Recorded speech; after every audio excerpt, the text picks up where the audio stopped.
Welcome to Samba Samba. Enjoy the video.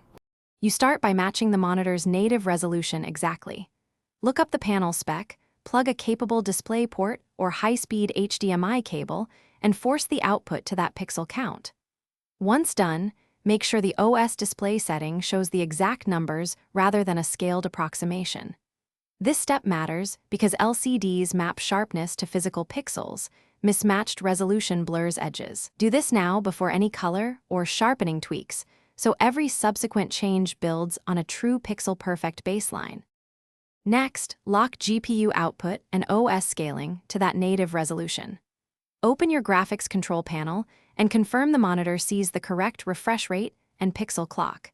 Change scaling to use GPU or display without fractional upscales.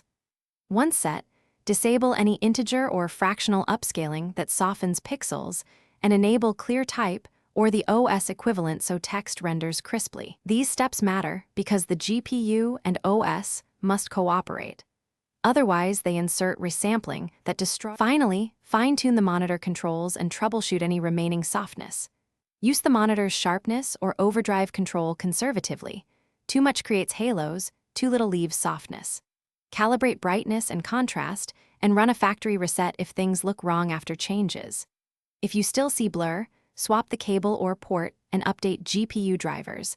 Sometimes a wrong HDMI version or old driver forces lowered pixel clocks. If nothing fixes it, confirm the panel isn't physically damaged.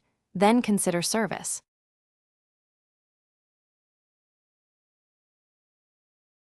Thanks for watching. Consider subscribing if we helped you.